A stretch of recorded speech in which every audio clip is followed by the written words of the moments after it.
Hello बच्चों। तो आज मैं आपको बताने जा रहा हूँ रिफ्लेक्शन ऑफ लाइट से formation of images by plane mirror.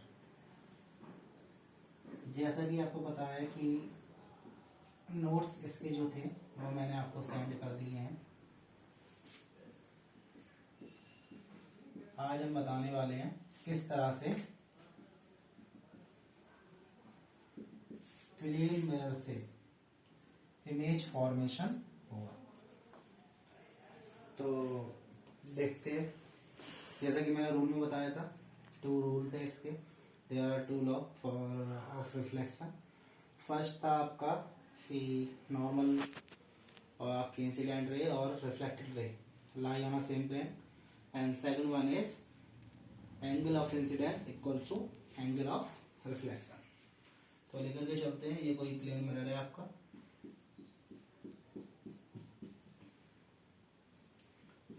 This one is a plane mirror.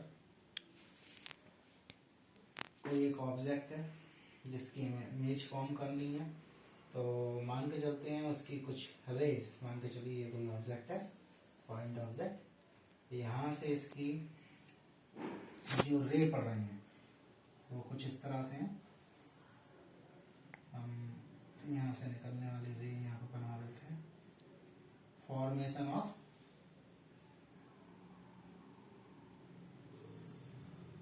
The images. तो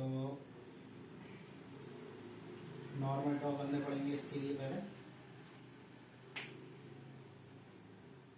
normal perpendicular to the surface, these are two normal n1 and n2।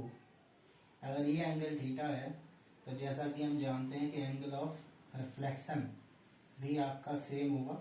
जिस एंगल से ये इंसिडेंट हो रही है रे, same उसी एंगल से ये रिफ्लेक्ट होंगे। ये मान के चलिए अल्फा है, तो ये भी आपका अल्फा हो जाएगा। तो this is incident ray, incident ray, and this one, ये भी आपकी इंसिडेंट रे है और ये आपकी रिफ्लेक्टेड रे है।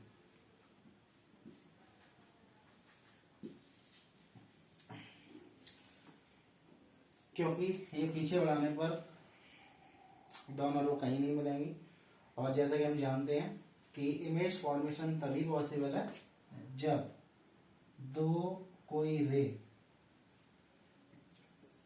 आफ्टर द रिफ्लेक्शन मिल जाए।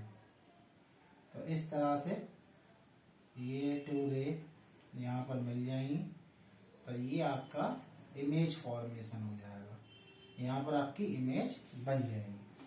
क्योंकि ये बिहाइंड द मिरर होगी, तो बिहाइंड द मिरर में जो इमेज बनेगी वो वर्चुअल बनेगी, वर्चुअल। और एक चीज और याद रखने वाली कि जो इमेज बनेगी वो हमेशा उतनी ही डिस्टेंस पे होगी जितनी डिस्टेंस पे ऑब्जेक्ट रखा हुआ होगा। तो ये तो मैंने एक केस बनाया है। अब किसी ऑब्जेक्ट के लिए हम इमेज अगर फॉर्म करेंगे तो किस तरह से फॉर्म होगी, देखिए। जैसे ये कोई आपका प्लेन मिरर है, मिरर जो कि कोटेड होता है एक साइड से, तभी हमें एक साइड से उसकी इमेज दिखाई देती है। और ये कोई पॉइंट ऑब्जेक्ट है, this one is the object.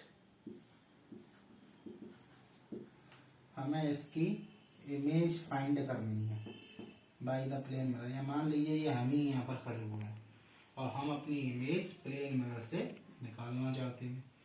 तो किस तरह से इमेज बनेगी, तो कुछ रेस जो आए हैं आपकी वो सीधी आएंगी,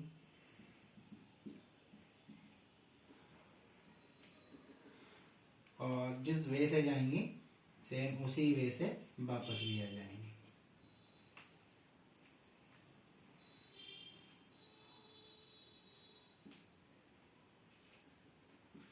This is AB, the object. This is A dash B dash, the image। और अगर हम ले लेते हैं जैसे कुछ रे इसकी नॉर्मल से निकल रही है, तो भी जो आपका एंगल ऑफ इंसिडेंट होगा वो एंगल ऑफ रिफ्लेक्शन के इक्वल होगा। तो जो आपकी इमेज बनेगी कुछ इस तरह से बनेगी।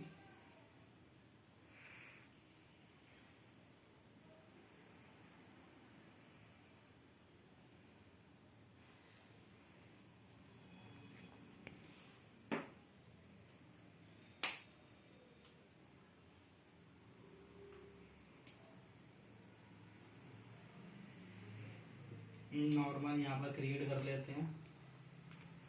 एक रे हमारी इस तरह से निकली।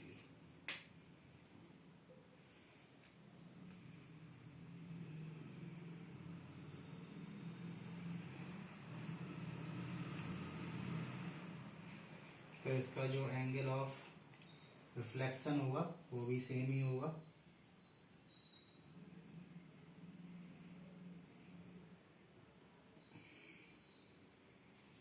एक और टाइप से बता रहे हैं, इसको ध्यान से देखेंगे।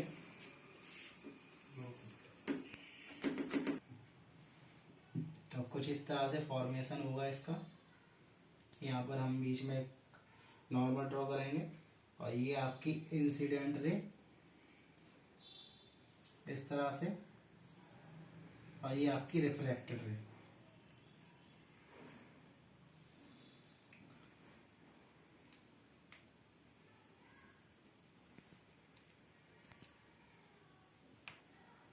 तो इस तरह से ये इसका एंगल ऑफ इंसिडेंट होगा और ये इसका एंगल ऑफ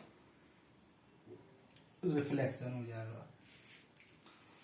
और जब इसको हम, क्योंकि इमेजरी बनती है यहाँ पर, तो जो हमको बिहाइंड द मिरर इसको ले जाना होगा तो यहाँ पर जाकर के मिल जाएगी। सेम इसी तरह से यहाँ पर अगर हम एक कोई नॉर्मल ड्रॉ करते हैं और ये कोई एक रे इंसिडेंट कर देते हैं यहाँ पर, तो ये कोई एंगल अल्फा के लिए, तो ये यहाँ पर बन जाएगी इमेज। तो this is alpha, this is alpha, this is. तो इस तरह से जितना इमेज का साइज होगा उतनी ही साइज की आपको इमेज मिल जाएगी। और एक और बहुत ही ज़्यादा इम्पोर्टेंट बात कि अगर इसकी डिस्टेंस x सेंटीमीटर है यहाँ से, तो इसकी डिस्टेंस भी x सेंटीमीटर ही होगी मिरर से। मतलब आप मान लीजिए कि अगर कोई ऑब्जेक्ट मिरर से 3 सेंटीमीटर की डिस्टेंस पे रखा हुआ है, तो उसकी मिरर से जो इमेज की डिस्टेंस होगी वो भी 3 सेंटीमीटर ही होगी, और दोनों का सम जो होगा वो आपका 3 + 3 6 सेंटीमीटर होगा। इट मीन्स कि जब कोई भी इमेज फॉर्मेशन होता है बाय द प्लेन मिरर, तो ऑब्जेक्ट और इमेज की जो डिस्टेंस होती है वो ऑब्जेक्ट और प्लेन मिरर की डिस्टेंस से डबल हो जाती है। जैसा कि हमें पता चला कि 3 सेंटीमीटर थी, तो 3 centimetre he behind the mirror बनेगा। जो मोस्ट इंपोर्टेंट बात है जो इसमें ध्यान रखने वाली है वो यही है कि जो एंगल ऑफ इंसिडेंट है वो एंगल ऑफ रिफ्लेक्शन होगा, इमेज बिहाइंड द मिरर बनेगी। जितनी है उतनी बनेगी, ना तो एनलार्ज होगी और ना ही डिमिनिश होगी। ये कैलकुलेशन मैंने आपको बता दिया। तो इस तरह से आज हमने प्लेन मिरर के by the plane mirror image किस तरह से फॉर्म होती है इसके बारे में सीखा, जाना। नेक्स्ट वीडियो में मैं आपको स्फेरिकल मिरर के बारे में बताऊंगा। तब तक के लिए हमको इनके फॉर्मेशन को करना है, क्योंकि फॉर्मेशन आपके एग्जाम में पूछ लिया जाता है, इसलिए एक फॉर्मेशन को आप बनाइए ध्यान से और इनसे रिलेटेड क्वेश्चन को करिए। तो आज के लिए इतने रखते हैं।